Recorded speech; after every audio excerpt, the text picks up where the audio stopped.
Quero dar as boas-vindas à Cida também, a minha ovelha, lá do Rio de Janeiro, a ovelha online que hoje está presencial. E todos os nossos irmãos que estão aqui, que Deus abençoe sua vida. Você já deu um sorriso para quem está do seu lado? Dá um sorriso de máscara, ele fala: eu estou sorrindo para você, meu irmão, porque estou feliz em te ver do meu lado. Aleluia. Queridos, a irmã Marciana e a irmã Dalila pedem para informar que aqueles que querem ajudar na cozinha, a partir de amanhã, começa amanhã, o pessoal chega amanhã, podem procurá-las ao final do culto. Elas querem conversar um pouquinho com aqueles que vão ficar na cozinha, amém? E nós precisamos de mais doações, o tesoureiro está ali me olhando de lado. A lista ainda precisa ser preenchida. E eu quero também dizer que você pode pedir doação, seu vizinho, seu parente. Você vai lá pedir açúcar quando falta, você vai lá pedir um bocado de feijão, pode pedir também um pacote para ajudar os missionários que vão estar aqui. E vamos completar essa lista juntos, em nome de Jesus, amém, irmãos? Vamos pegar firme para a gente ter paz e receber os nossos irmãos com a maior excelência possível nesses dias que eles vão estar aqui. Outro recado é sobre o retiro de carnaval. Quem já fez sua inscrição no retiro de carnaval, levanta a mão.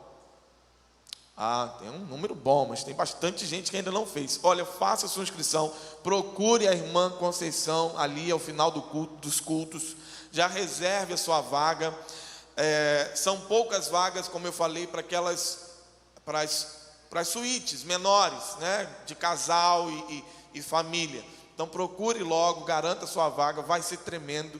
Homens de Deus vão estar conosco. Deus tem algo muito especial separado para aquele tempo. E tem mais, lá no Retiro do Carnaval vai ser o nosso chá revelação, para saber que o próximo filho que está vindo é uma menina. Mas aí a gente vai não tem, só tem um embrião, só tem um coração batendo. Nós ouvimos. Então não perca essa oportunidade de estar lá presencialmente, porque quem estiver lá vai ser proibido de dizer até a criança nascer o que é. Amém? Quem está com fome da palavra de Deus, diga amém. Bota aquele sonzinho no teclado, já devia estar tocando aí, multimídia. Essa multimídia. Gente, está precisando de gente para multimídia, tá? Multimídia, pode procurar Leandro lá em cima, faz esse Leandro. Pode procurar aquele baixinho lá, se quiser trabalhar na multimídia. Precisamos de gente também no Ministério Infantil. Martinha está aqui dentro, não, está lá fora trabalhando. Quem tiver o desejo, procure Martinha. Nós vamos ter um treinamento, uma capacitação para aqueles que querem trabalhar, não só para aqueles que querem trabalhar, mas para os que já estão trabalhando. Então, se Deus colocou algo no seu coração, quer desenvolver o ministério, procure esses irmãos. Ministério do Louvor também. Eu ouvi dizer que o Ministério do Louvor é uma panela. É uma panela. Quem disse isso está coberto de razão. Mas é uma panela com a tampa aberta e só entra quem tiver com disposição de sentir a quentura do fogo que está no fundo. Tá? Pagar o precinho. Está aqui na EBD. Em todos os ministérios dessa igreja. Deixa eu explicar para você. Você quer entrar para trabalhar? Tem que se enquadrar nos critérios do ministério. Porque nós queremos que estejam no altar pessoas alinhadas. Nós não estamos aqui com o pensamento de segurar a gente na igreja dando trabalho para ela fazer. De jeito nenhum. Porque para nós é um privilégio servir ao Senhor. E nós servimos ao Senhor preparados, capacitados e debaixo de submissão aos critérios de uma liderança constituída por Ele mesmo. Então, estão todos bem-vindos, desde que se enquadrem aos critérios de cada ministério. Amém? Abra sua Bíblia em Provérbios 25, por favor.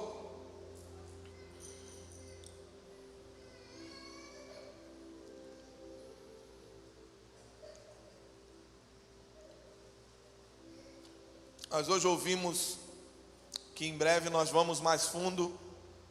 Nós já estamos indo, Deus tem feito coisas poderosas. As nossas escolas bíblicas discipuladoras tem sido realmente tempo de alinhamento com a agenda de Deus para esse tempo. Nós ouvimos hoje a respeito do que nós vamos como nós vamos saber se Jesus está voltando, está chegando a hora.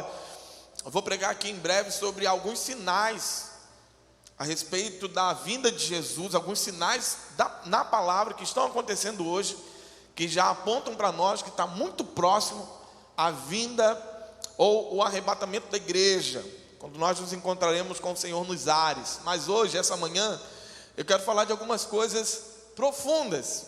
E o tema da mensagem hoje é revelações codificadas na Bíblia.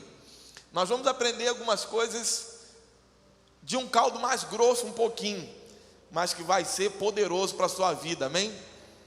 Quem está afim de um caldo mais grosso? Aleluia. O texto diz assim: a glória de Deus, é um texto só introdutório. A glória de Deus, estou vendo na minha versão que é NVT, Provérbios 25, verso 2. Provérbios 25, verso 2. Eu vou ler na minha versão aqui, que é NVT. Na sua com certeza vai estar diferente, mas na minha versão diz assim: é direito de Deus ocultar certas coisas, e é direito do rei tentar descobri-las. Na sua versão pode estar: a glória de Deus é encobrir as coisas, a glória dos reis é esquadrinhá-las. Ok? Está no mesmo. O que o texto está querendo dizer? Salomão foi um homem extremamente sábio, pediu sabedoria a Deus, mas na sua grande, imensa sabedoria, ele começou a olhar para a natureza, ele começou a olhar para a biologia, para a botânica, olhou para o interior do homem, para a mente do homem, e ele começou a entender que em todas as coisas existem traços da divindade, traços de Deus, em todas as coisas criadas.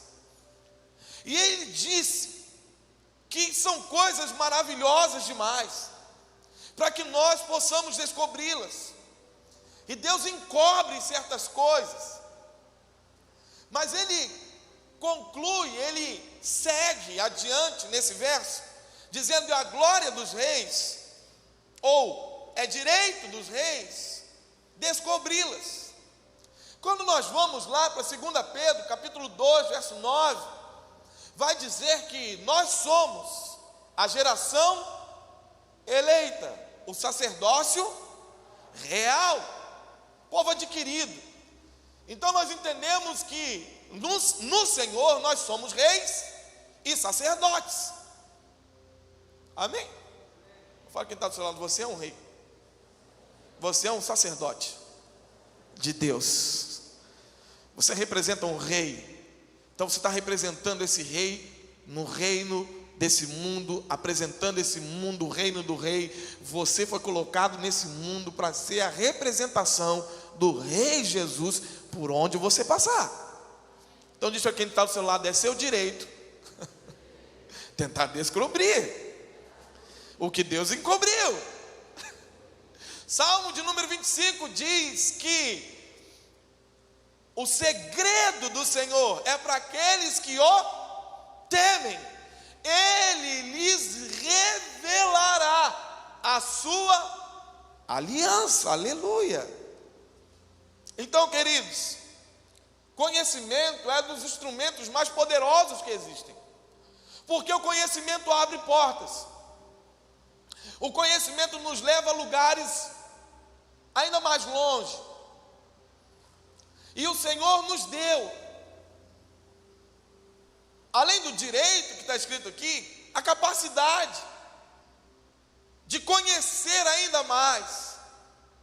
O profeta diz: conheçamos ao Senhor e prossigamos em conhecê-lo. No meu primeiro ano de seminário, eu achei que sabia tudo. Minhas primeiras aulas, eu achei que aquilo ali eu não precisava. Sério, eu achei que sabia tudo. Meu segundo ano, eu entendi que eu não sabia tanto quanto eu achava que sabia. No terceiro ano, eu percebi que sabia muito menos que eu achava que sabia.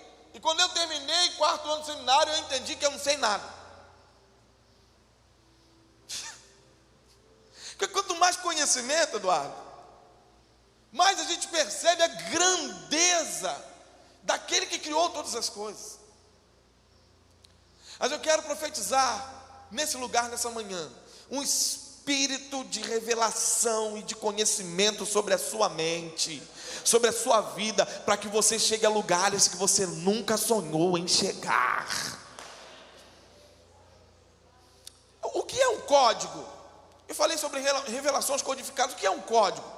Um código é uma sequência lógica, que num primeiro momento ele abre portas, ele abre possibilidades. Por exemplo, você tem a sua rede social, Instagram, Facebook. Hoje você não precisa mais, porque já está em acesso aí no seu celular. Se você sair, desconectar, para conectar de novo, você vai precisar colocar o login e uma senha. Se você errar a senha, você entra ou não? Não entra, você não tem acesso se você errar a senha. Mas quando você acerta a senha, você tem acesso. E qualquer um, seja você ou não, se tiver o seu login e a sua senha, tem acesso às suas coisas.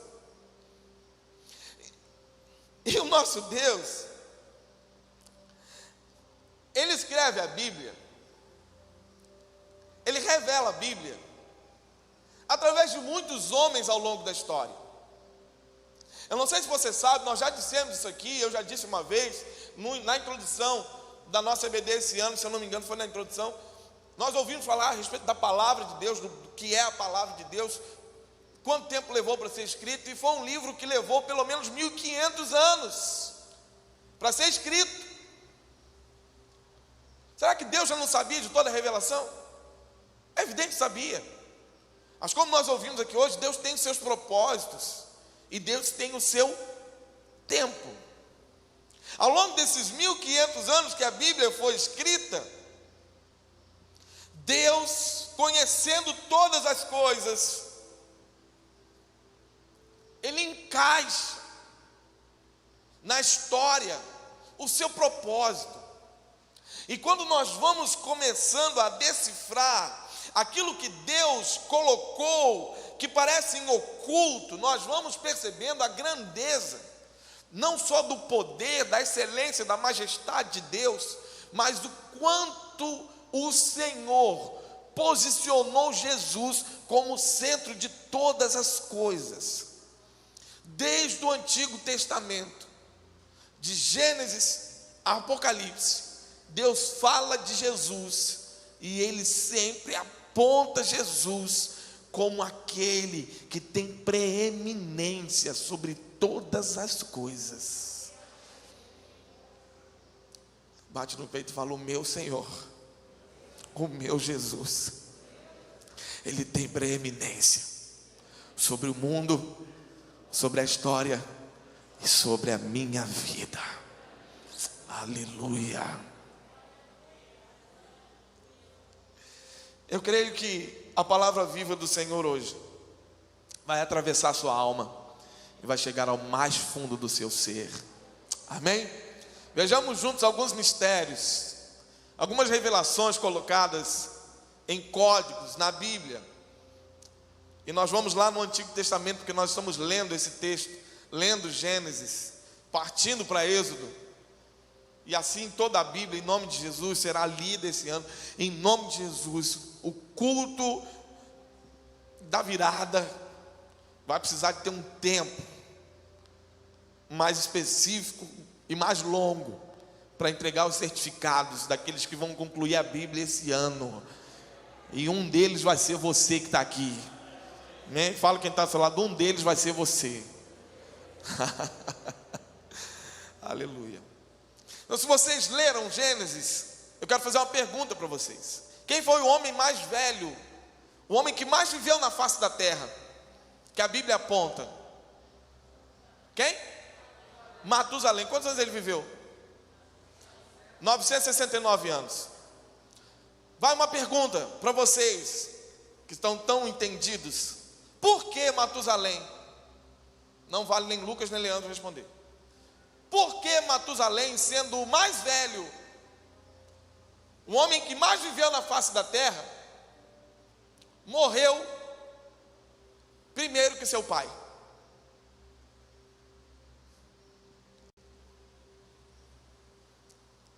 Vou tomar uma água.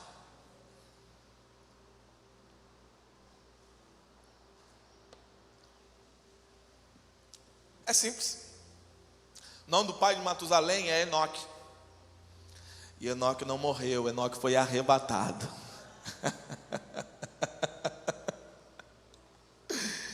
Agora preste atenção.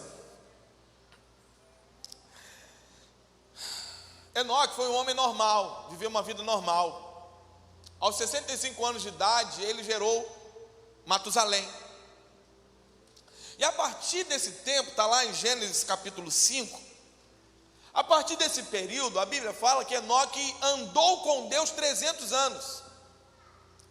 E a vida de Enoque com Deus, de andar com Deus, foi algo muito próximo, muito íntimo. Tão próximo, tão íntimo, que depois de 300 anos andando em intimidade com Deus, Deus fala: Enoque, quer saber de uma coisa? Sai daí, vem para cá logo.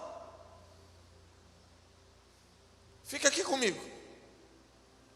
E Deus arrebata Enoque. Mas tem um mistério no nome de Matusalém. Matusalém em hebraico é Metushalar. Metushalar significa sua morte trará. Quando Deus deu a revelação a Enoque a respeito do nome de Matusalém, Deus estava querendo dizer algo para o povo. Quantos anos Matusalém viveu? 969 anos. Qual é o significado do nome de Matusalém? Qual é o significado do nome de Matusalém, irmãos? Como? Vocês podem falar? Todo mundo pode falar? Ou vocês estão com alguma dificuldade, com alguma coisa?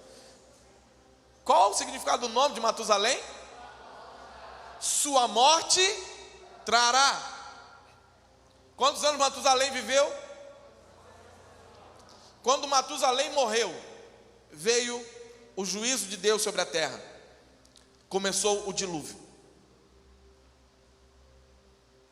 Deus deu a Enoque a revelação do seu filho, e o nome de Matusalém estava representando que aquele homem, a partir da sua morte, Deus traria o juízo na terra, através do dilúvio.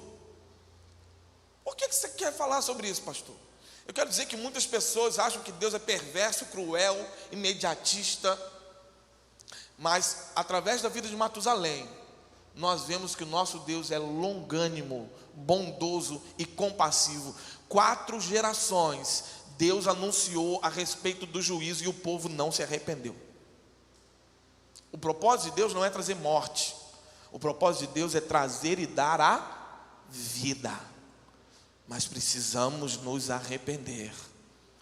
O homem que mais viveu na face da terra representou a longanimidade de Deus com o seu povo. E assim que esse homem morre, o juízo de Deus vem sobre a terra através do dilúvio. Isso é algo extraordinário, irmãos, a respeito do Deus que nós servimos.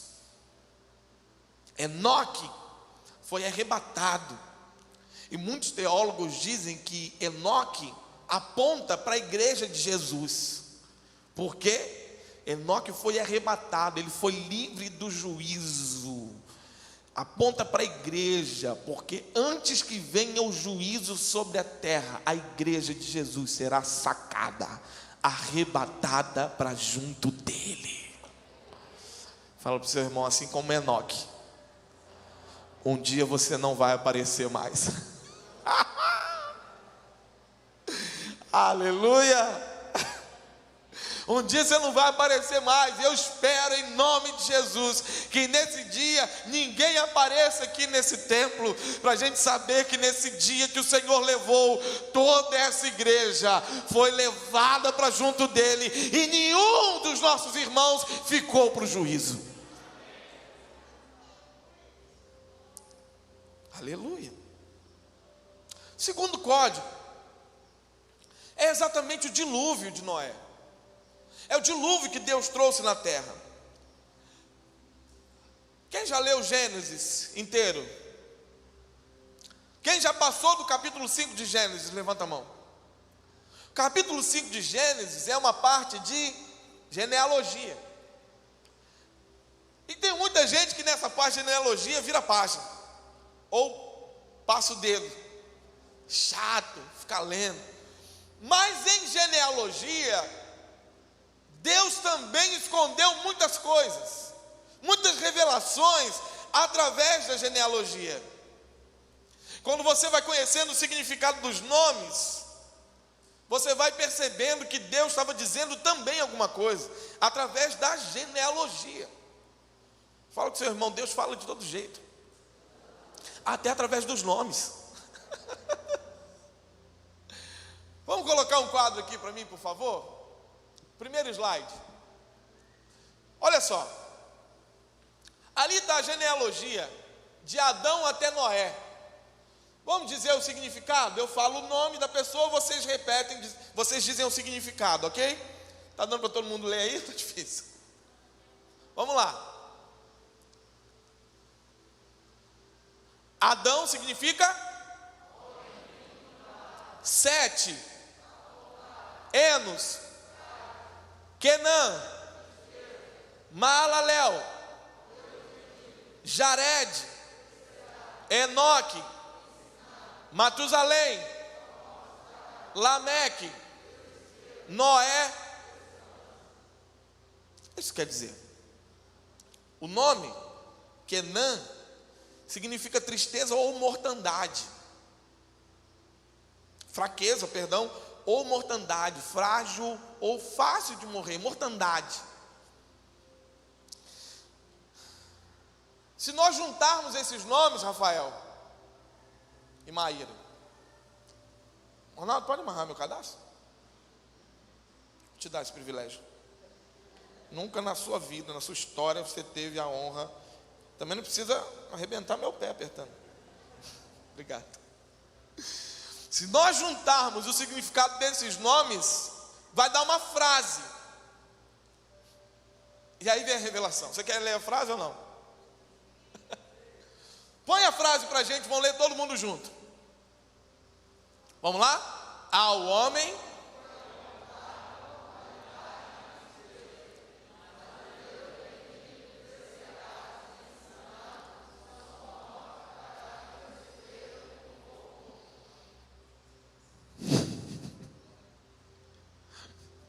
Entendeu nada? Ao homem foi apontado mortandade, mortalidade e tristeza. O pecado fez isso. Mas o Deus bendito descerá, ensinando que a sua morte trará desespero e conforto. Quem é o Deus bendito que desceu? Quem é o Deus bendito que desceu na terra?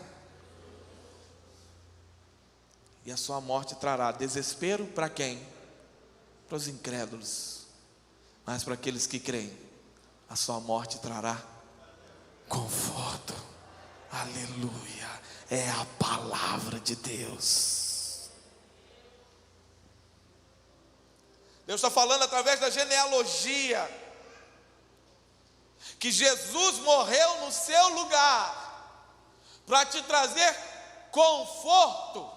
E o próprio Jesus traduz conforto como paz. E ele disse: deixo-vos a minha paz, o meu conforto, a minha paz, o meu conforto vos dou, e não vou a dou como o mundo a dá, porque o mundo traz um conforto temporário, o mundo traz um conforto através de férias, através de coisas adquiridas, mas Jesus traz um conforto para a alma, que o mundo e nem ninguém podem arrancar de nós, aleluia.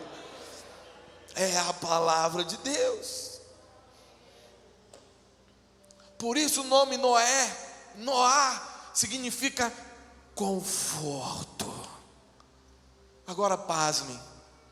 Quando as águas do dilúvio baixaram, Fátima, a arca ficou presa num monte. Você imagina quantos montes existem na face da terra? Mas quando a arca baixa, as águas baixam, a arca fica no monte, e esse monte é chamado de Monte Ararat. A palavra Ara significa maldição. E sabe o que significa Ararat? Maldição revertida.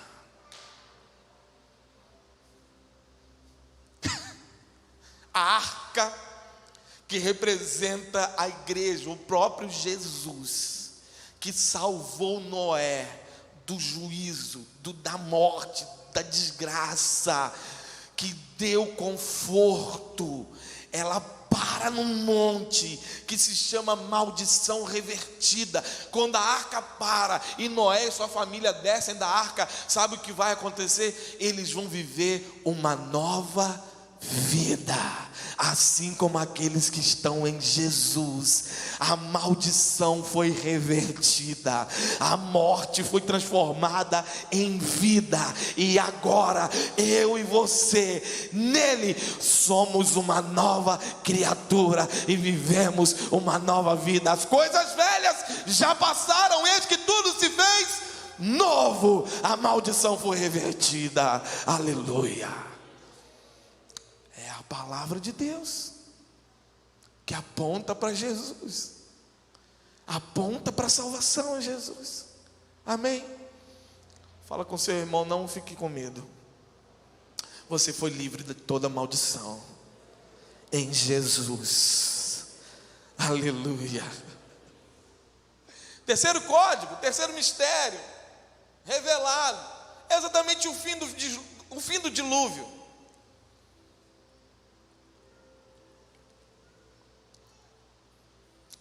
Agora fala para o seu irmão, presta atenção. Não, fala para o seu irmão, presta mais atenção. Gênesis capítulo 8, versículo 4, me ajudem. No 7º mês, no dia 17 do mês, repousou a arca sobre os montes de Ararat. Qual dia que a arca pousou? Qual dia? Qual dia? Repete, qual dia? Diga, a arca pousou no dia 17. Fala, quem está do seu lado? A arca pousou no dia 17. Em qual mês? No 7º mês. Agora presta atenção, redobrada atenção. Os judeus têm 2 calendários, um civil e um religioso. No calendário civil, eles começam a contagem dos dias do ano, das eras, da época, a partir de Adão, da criação de Adão. Então, a partir de Adão começa um novo ano. No calendário civil é chamado de Rosh Hashanah, que significa cabeça do ano, o ano novo. No calendário religioso, o início do novo ano, o primeiro mês, é chamado mês de Nissan, ou Nisan, atualmente chamado de Aviv. É um ano novo. O que acontece? Presta atenção. Qual dia, qual mês que a arca parou? E qual dia? Muito bem. Essa era a contagem, mas aconteceu uma coisa. No Egito, o povo ficou aprisionado 400 anos. Depois de 400 anos, Deus vai lá, envia as pragas, 9 pragas, e o faraó não deu credibilidade. E Deus envia a 10ª praga, que é a praga a morte dos primogênitos. E Deus vai dar uma instrução para Israel. Olha, vai acontecer algo que vai fazer tinir os ouvidos aqui no Egito. O anjo da morte vai descer e ele vai ceifar todos os primogênitos. Porém, o nosso povo, porém, meu povo, vai sacrificar um cordeiro, vai tirar o sangue, vai aspergir o sangue do cordeiro nos umbrais da porta. E quando o anjo da morte chegar nessa casa e ver o sinal, ele não vai entrar para matar o primogênito, ele vai passar. E a palavra Pesach significa Páscoa. Páscoa é passar. O anjo não parou para matar, ele passou, porque viu um sinal do sangue do cordeiro, amém? E aí Deus dá uma instrução: vocês vão sacrificar, vão assar e vão comer o cordeiro nessa época. E Deus dá a instrução seguinte: esse será para vós o início de um novo ano. Então ali começa o ano, o mês de Nissan, o Nisan, que é o período da Páscoa. Coincidentemente, o primeiro mês de Nisan, naquele tempo, bateu também com o mês de Rosh Hashanah. Então os calendários ali, eles coincidiram. Qual o dia que Deus falou que a arca parou sobre o monte, que significa maldição revertida? Sabe qual é o dia que era comemorada a Páscoa? 14 do mês de Nisan. Você está prestando atenção? 14 de Nisan coincidiu com o mês de Rosh Hashanah. Mas o dia da maldição revertida era o dia 17.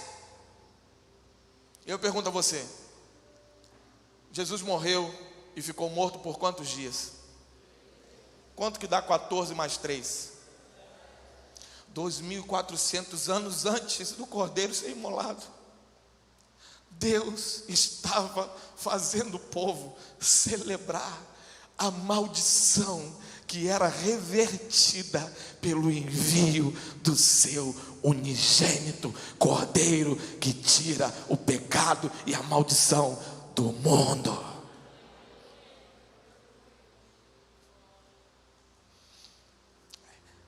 É a palavra de Deus, irmãos.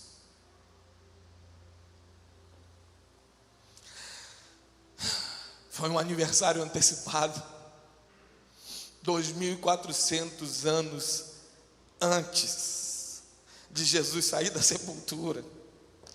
A maldição, Deus já estava apontando: a maldição será revertida, aquilo que o pecado trouxe será revertido. O meu filho ele vai entregar a sua vida, ele vai ficar morto por 3 dias, no terceiro dia ele se levantará, e em Jesus nós temos não só o descanso, a maldição revertida por meio da sua morte, mas nós temos também a esperança da vida eterna por meio da sua ressurreição.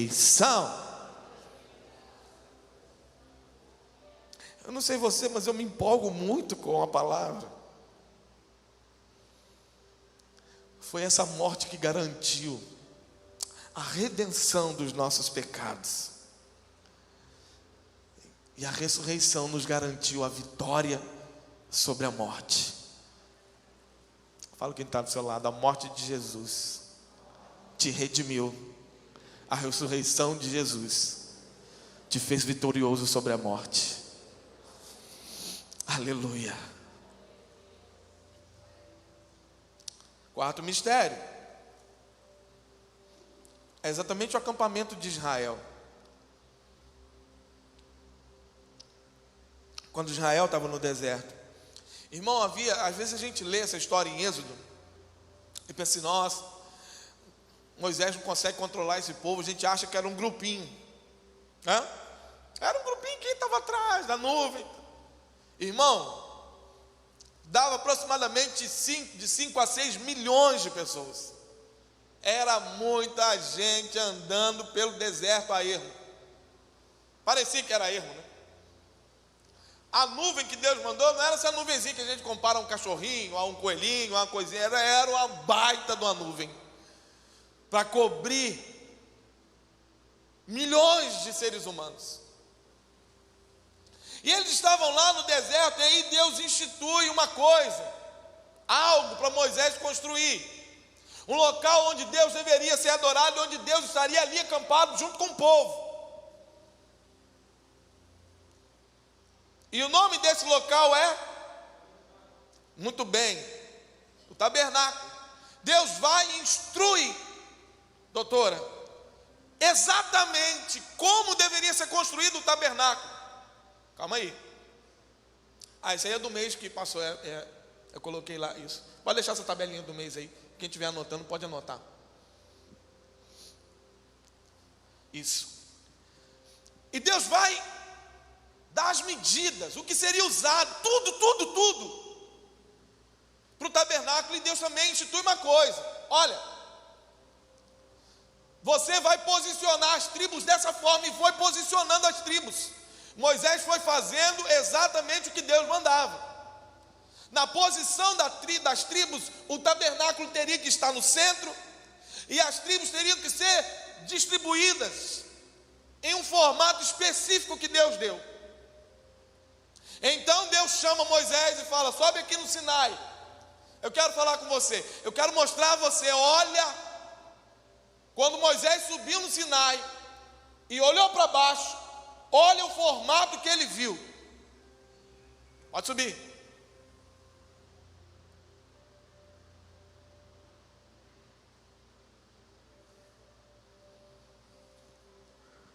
Parece o que é isso? O tabernáculo estava no meio, e as tribos eram distribuídas dessa forma. E aí a gente tem em destaque em vermelho os cabeças das tribos. Na ponta Efraim, na outra ponta Rúben, na outra Judá, na outra Dan. E aí você vê que está ali, vocês estão vendo que tem umas flâmulas. As flâmulas eram a representação das tribos. Tribo de Efraim, a flâmula era um boi. Tribo de Rúben, um homem. Tribo de Judá,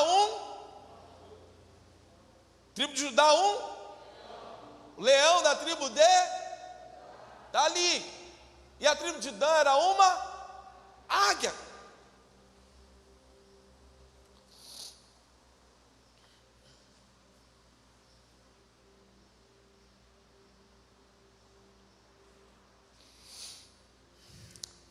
A Bíblia fala que Jesus veio à terra e tabernaculou entre nós.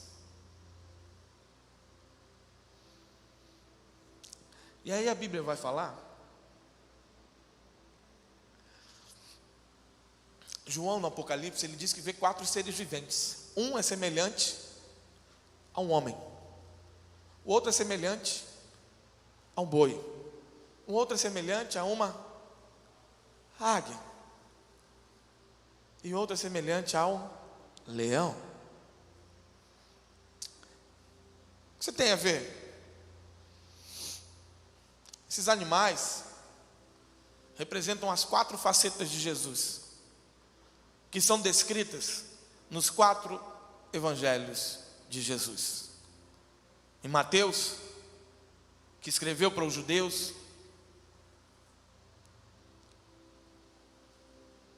o povo judeu esperava um Messias, um rei. Quando Mateus escreve aos judeus, ele escreve descrevendo um rei. Quem é o rei da selva? Um leão. Em Mateus, o leão ruge do início ao fim. Depois vem o evangelho de Marcos. Marcos escreve aos romanos. E os romanos não entendiam nada de teologia e de religião. Os romanos entendiam de prática, da coisa acontecer, do serviço. Qual animal representa o serviço? Qual? Boi. E do início ao fim de Marcos, você vê Jesus, o servo sofredor, que foi ser sacrificado. Você vai ler no livro de Marcos, de ponta a ponta, a expressão imediatamente, de repente, naquele exato momento. Você vai ver essas expressões. Por quê? Porque o povo romano era assim, prático, era da prática. Então ali está revelada a faceta do servo sofredor, do boi. Terceiro evangelho, o evangelho de Lucas. Fala quem está do seu lado, está entendendo? Não vai dar nó não. Terceiro evangelho é o evangelho de Lucas. Lucas escreve aos gregos. E os gregos, eles têm essa filosofia, é o berço da filosofia. Eles têm o ideal do homem perfeito, do homem completo, da supremacia do homem como ser absoluto. E em Lucas é apresentado Jesus como o Filho do homem. E do início ao fim de Lucas, Jesus é apresentado como Filho do homem. Jesus vai realizando obras poderosas e magníficas, e Lucas dá as riquezas de detalhes daquilo que Jesus fazia, em seus milagres, em seus sinais. Quarto evangelho, o evangelho de João. E agora? Agora, ó, João é diferente de Mateus, Marcos e Lucas, porque o apóstolo do amor vai descrever Jesus como Filho de Deus. No princípio era o Verbo, e o Verbo estava com Deus, e o Verbo era Deus. Porque a águia, porque João fala de coisas mais elevadas. E qual é o animal que voa alto? A águia. Irmão, deixa eu fazer um parênteses aqui. Hoje à noite, a mensagem vai ser sobre a águia. E se eu fosse você, além de não perder, mandava para todo mundo, porque Deus tem algo muito forte para falar. Muito forte, muito forte. Então João descreve a águia, aquele que está voando soberano, de coisas elevadas. João, diferente de Mateus, Marcos e Lucas, ele vai descrever Jesus acima de todas as coisas, de tudo e de todos. Ele vai dizer que ele sim, ele é o servo sofredor, ele é o verbo que se fez carne, ele é sim o rei que veio tabernacular entre nós. Mas João vai dizer que ele é soberano, está acima de todas as coisas.